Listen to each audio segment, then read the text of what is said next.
Hello, bachcho. Let's read the given question. The question says a charged particle of mass m and charge q travels on a circular path of radius r that is perpendicular to the magnetic field B.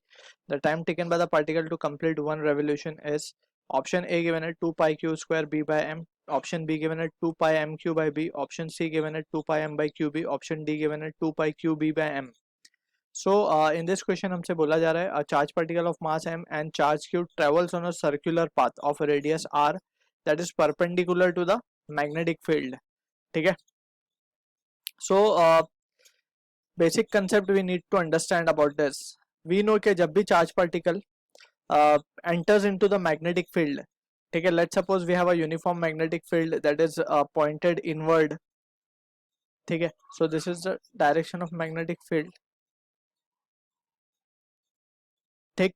अब इसके अंदर charge particle enter कर रहा है and this charge is positive in nature, so we have studied or we know कि this is the direction of v bar and ये हमारा b bar है inward. So जब चार्ज एंटर करेगा so it will be experiencing a force due to magnetic field और वो force क्या होगा उसकी वजह से it will experience a force and इसका डायरेक्शन चेंज हो जाएगा. So direction change we can calculate by using right hand palm rule और जो फॉर्मूला आता है basically it is v bar cross b bar. ठीक है ना. So v bar cross b bar से भी हम इसका डायरेक्शन पता कर सकते हैं या we can use right hand palm rule. So right hand palm rule में basically what we do is we point the finger in the direction of field magnetic field and thumb in the direction of positive charge, यानी कि velocity के direction में हम thumb point करेंगे. So the palm will give the direction of force. So force का direction we can see it will be in the upward direction. So ये आएगा force का डायरेक्शन. सो इसकी वजह से क्या होगा the particle will tend to move in the circular path. ऐसा करके सर्कुलर पाथ ले लेगा. ठीक है. सो अब यहाँ पे ये सर्कुलर पाथ ले रहा है. सो वी नो कि जब ये सर्कुलर पाथ में घूमेगा so for every circular motion there is force required और उस फोर्स को हम कहते हैं centripetal force. So centripetal force that is c f क्या लिख सकते हैं. It is given by the formula m v square by r if r is the radius of this circular path. ठीक है. सो ऑल्सो हम देख सकते हैं कि जो v बार है that is velocity vector and magnetic field vector दोनों के बीच का एंगल है 90 डिग्री. सो हम मैग्नेटिक फोर्स का फॉर्मूला क्या लिख सकते हैं. v क्रॉस b को हम v b साइन थीटा लिख सकते हैं और थीटा की वैल्यू इज 90 ओवर हियर. सो हमारे पास जो वैल्यू आएगी मैग्नीट्यूड की वो आएगी q v b. ऑलराइट. अब इसी चीज को यूज करते हुए we will try to find the time taken.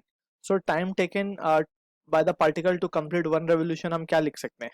यहाँ पे first of all we can equate the two equation that is जो सेंट्रीपिटल फोर्स है that is m v square by are is provided by q v b f equals to q v b. यहाँ से हमारे पास r की value आ जाएगी M V upon Q B. Right. इसी expression को हम क्या लिख सकते हैं V by are is equals to M by Q B. Right.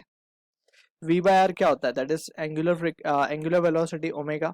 सो ये हो जाएगा omega upon M by Q B. ठीक. अब हमें पता है कि ओमेगा को हम क्या लिख सकते हैं दैट इज एंगुलर वेलोसिटी को 2 pi by T. 2 pi by T equals to M by Q B. Right. So यहाँ से हमारे पास टाइम पीरियड का क्या फॉर्मूला आ जाएगा. It will be 2 pi Q B by M. So this will be the time required for one complete circle to complete one circle. ठीक है ना. सो अगर हम ऑप्शंस देखें so we can say option matching is option B. So I hope you understood the solution. All the best.